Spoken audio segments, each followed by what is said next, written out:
Jeeva today பார்வையாளர்களுக்கு வணக்கம். இன்றைக்கு தமிழ்நாட்டில் நடந்த சட்டமன்ற கூட்டத்தொடரில் சிஎம் ஜோசப் விஜய் உரையாற்றி இருக்கிறாரு. அதை பற்றி மக்களுடைய கருத்தை கேட்போம் வாங்க. இப்படி பண்ணாரா? இப்படி பண்ணாருன்னா சாலையில் அமுச்சு வச்ச 10 எம்எல்ஏனால தான் அவர் இப்படி பண்ணுறாரு. இல்லைன்னா அவர் சிஎம் அந்த இடத்துல உட்காந்துருப்பாரா? அப்பா காணன்னு சொல்லி சொல்கிறாங்க. நீ ஒரு வாரத்தை தான் சொன்ன. இப்போ உன் மீம்ஸில் போய் பாருங்கள். எங்கள் அப்பனை காணன்னு சொல்லி உங்கள் பிள்ளை சொல்கிற மாதிரியும், எங்கள் கணவரை காணன்னு சொல்லி உங்கள் மனைவி சொல்கிற மாதிரி செங்கல்பட்டில் உங்களுக்கு தேவையில்லாத மீம்ஸ் எல்லாம் வருது.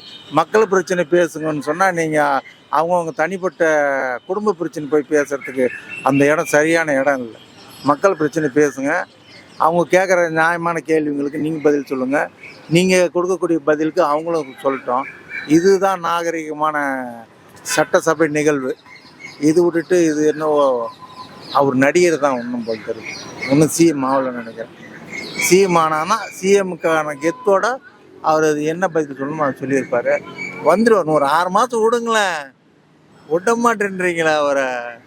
அதான் எதிர்கட்சி தலைவர் கூட வெளியே வந்து ப்ரெஸ் மீட்டில் சொல்லியிருந்தார்ல, இது இப்போ ஆக்ஷன் கட்டு மட்டும்தான், இல்லைன்னா சட்டப்பேரவை தலைவர் சொல்ல மற்ற எல்லாத்தையுமே அந்த சட்டமன்றத்துக்குள்ளே பண்ண ஆரம்பிச்சிட்டாங்க அப்படின்னு. அதே தொடர்ந்து பாட்டு போட்டு இன்னும் டான்ஸ் மட்டும்தான் ஆடல அப்படின்ற மாதிரி அவர் அந்த உரை ஆரம்பிக்கும் போது ஒன்று சொல்லி ஆரம்பித்தார். சட்டமன்றத்துக்கு இதுக்கு முன்பு இருந்த தலைவர்கள்லாம் எப்படி மாண்பா நடத்தினாங்க அப்படின்ற மாதிரி ஒரு உரையை சொல்லி ஆரம்பித்தார்.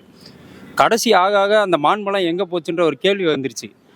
இவர் இப்படின்றாரு, ரொம்ப இதுவாக ஃபயராக பேசுகிறாரு, பஞ்சு டைலாக் பேசுகிறாங்க. அதாவது அவர் பேசும்போது அந்த ஃபோக்கஸ் பார்த்திங்கன்னா, பின்னாடி உட்காந்துருக்க அமைச்சர்கள்லாம் இப்போ நாங்கள் அறிக்கை விட்டோம் அப்படின்னா டக்குன்னு ஒரு 4 தட்டு, நாங்கள் செஞ்சோம் அப்படின்னா தட்டு, அந்த ஒரு பாட்டு முடியும் போது டக்குன்னு ஒரு ராகத்தை எடுக்கிறாங்களா, அந்த மாதிரி ஒரு டைலாக் முடிச்சோன்னே டக்குன்னு ஒரு 4 தட்டு.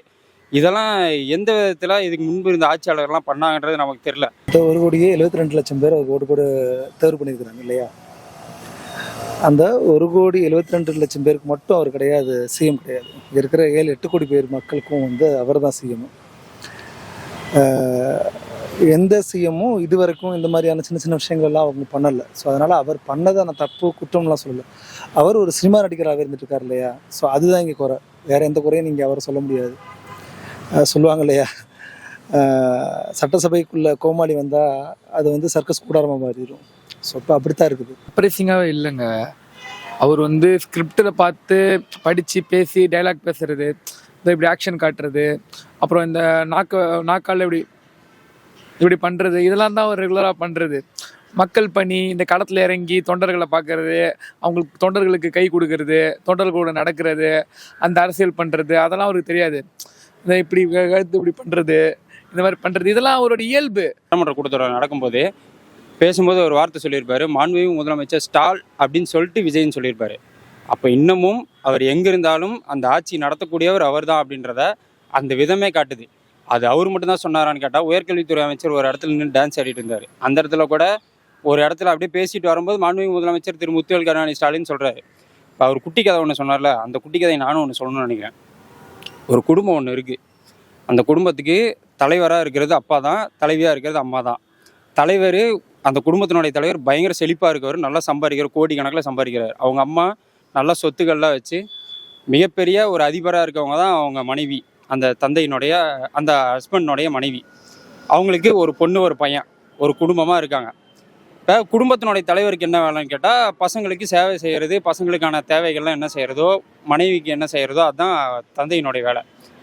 ஒரு குடும்பத்தில் மட்டும் அப்பாவுக்கு மனைவிக்கு இவ்வளோ கடன் கொடுத்துருக்கேன், பையனுக்கு இவ்வளோ கடன் கொடுத்துருக்கேன், பொண்ணுக்கு இவ்வளோ கடன் கொடுத்துருக்கேன், என்னை பெற்ற எங்கள் அப்பா அம்மாவுக்கு நான் இவ்வளோ கடன் கொடுத்துருக்கேன்னு ஒரு குடும்பத் தலைவர் சொல்கிறாரு. அப்போ அந்த பையனும் அந்த பொண்ணும் அந்த மனைவி என்ன சொல்லிட்டு போகிறாங்கன்னா, கேவலமாக பேசிட்டு அந்த இடத்த விட்டு நவுந்து போயிடுறாங்க. இப்படி ஒரு குட்டி கதை இருக்குது. அது யாரை குறிக்கிறன்றது மக்கள் பார்த்து தெரிஞ்சுக்க வேண்டியதான். மக்கள் மத்தியில் பிரச்சனை, மக்களுக்கு பிரச்சனை இருக்கதான் செய்யும்.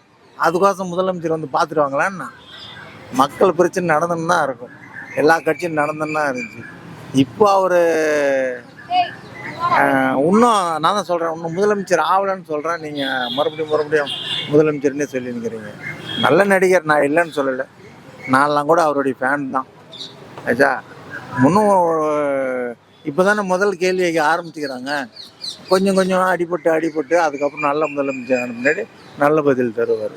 இப்போ குட்டி கதை சொல்ற இடம்ன்றது இப்போ இந்த பார்க்ல நான் குட்டி கதை சொல்லலாம், இப்போ பொதுக்கூடத்துல சொல்லலாம், திருமலை கூடத்துல சொல்லலாம், எங்க சொல்ல குட்டி கதை கை தட்டுவாங்க. சட்டமன்றத்துல இந்த கடந்த ஆட்சியில 52 இப்போ இந்த ஆட்சி வந்ததுல இருந்து 40 நாள் கூட ஆகல. இதுலேயே வந்து அந்த ஆளுங்கட்சியில் இருக்கக்கூடிய ஆட்களே வந்து பாலியல் குற்றத்தில் ஈடுபட்டு இருக்காங்க. ஒரு பொண்ணை வந்து முதலமைச்சர்கிட்ட பேசி வேலை வாங்கி தரேன்னு சொல்லி வண்டியில் ஏற்றின்னு போயிட்டு கூட்டு பாலியல் வல்கூடம் பண்ணிக்கிறாங்க. கோயம்புத்தூர்ல ஒரு சிறுமியை கொண்டு போட்டுருக்காங்க. ஒரு 3 வயசு சிறுமிக்கு வந்து பாதுகாப்பு இல்லை இந்த நாட்டில். அதெல்லாம் பற்றி அதுக்கு அக்கௌண்டபிள் ஏற்றுக்கிட்டு இதுக்கு நாங்கள் தொடர்ந்து இதுக்கு அடுத்த கட்ட நடவடிக்கை எடுப்போம் சொல்ல. நேற்று அமோனியா வாயு தாக்குதலில் 7 பேர் உயிரிழந்துக்கிறாங்க.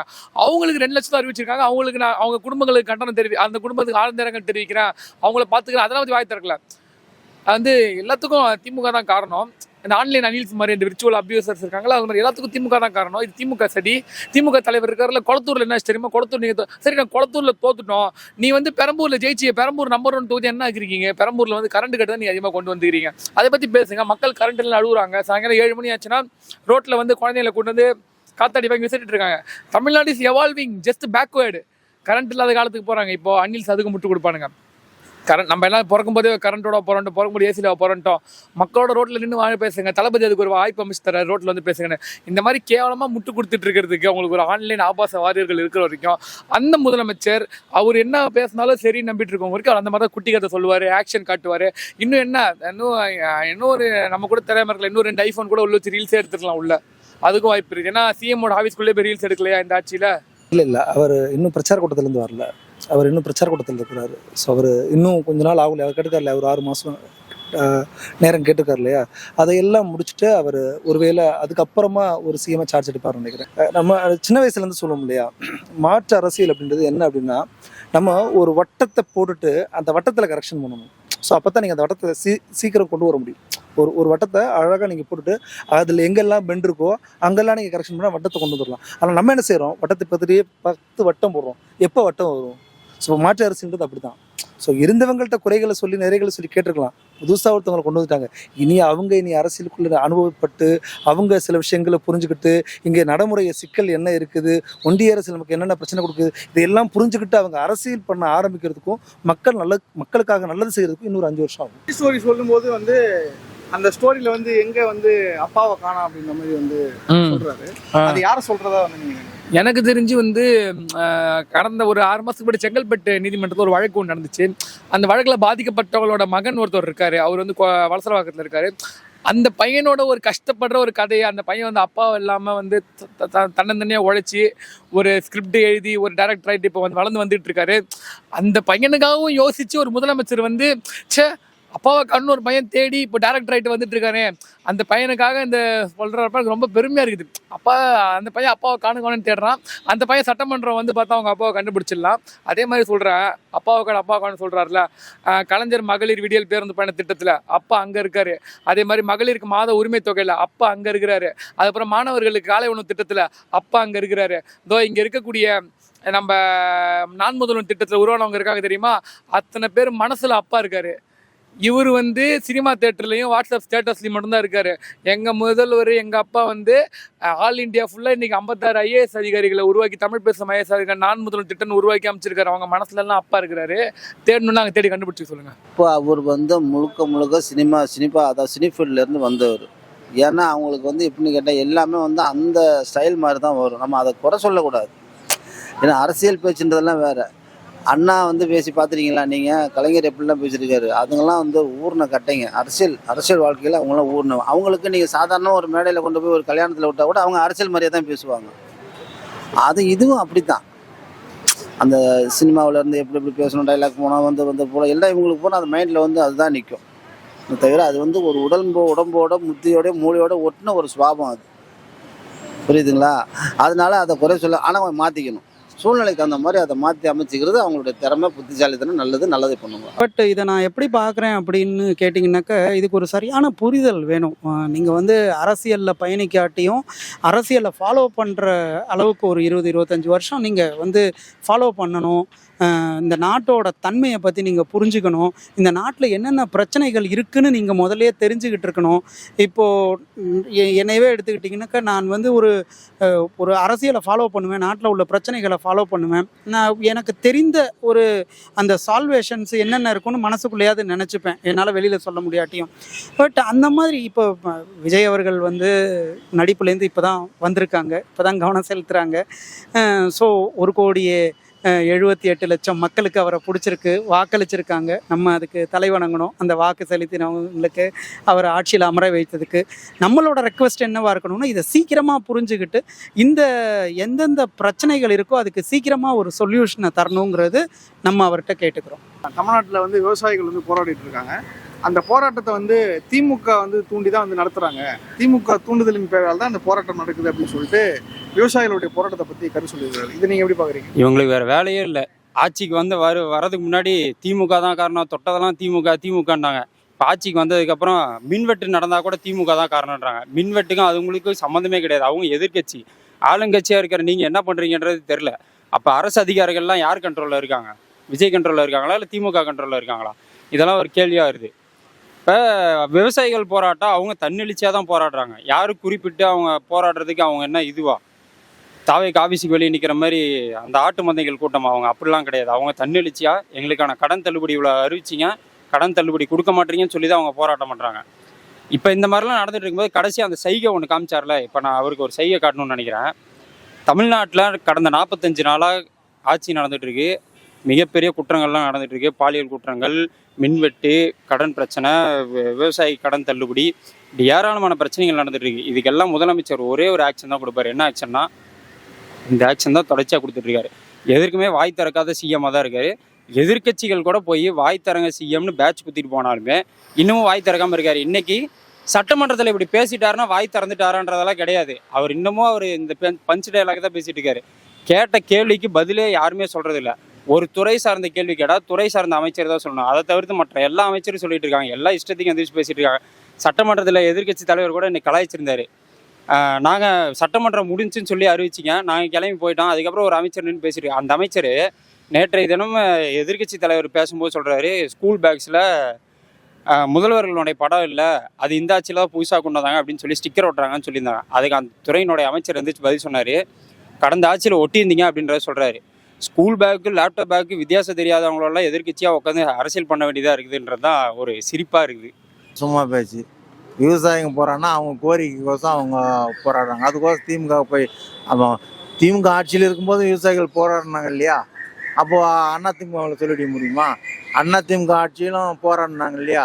அப்போ திமுக மேலே சொல்லிட முடியும்? அதெல்லாம் சும்மா அந்த மாதிரிலாம் சொல்லக்கூடாது. உங்களை எதிர்த்து இவங்க ஆன்லைனில் அசிங்கமாக திட்டுறதை பார்த்து நாங்களாம் தான் போராடணும் போல. இப்போ நான் பேசிட்டு போகிறேன், என்னை பற்றி கமெண்ட்டில் 10 பேர் எழுதுவாங்க.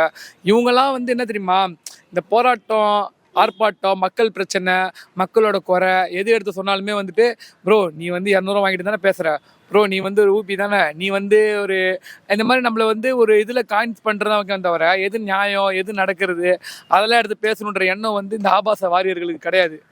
அது அவங்களோட சின்ன மென்டாலிட்டி தான். சின்ன வயசுல வந்து விஜய் படம் நல்லான்னு சொன்னாடே நீ ஆமா தானே, நீ அஜித் ஃபேன் தானேன்னு சொல்லுவானுங்கல்ல, அதே அதோட அப்கிரேடட் வெர்ஷன் தான் அது. இந்த இது எப்படி பார்க்குறதுன்றதை தாண்டி இப்போ நான் வந்து இதுக்கு முன்பு ஒரு 5 வருஷமாக தான் அரசியல் பார்த்துட்டு இருக்கேன். 5 வருஷமாக அரசியல் பார்க்கும்போது இதற்கு முன்பு இருந்த தலைவர்களையும் அதற்கு முன்பு இருந்த சட்டமன்றத்தையும் நான் வீடியோஸ்லாம் பார்க்கும்போது ரொம்ப நல்லா இருக்கும். அதெல்லாம் பார்க்கும்போது சிறப்பாக இருக்கும்.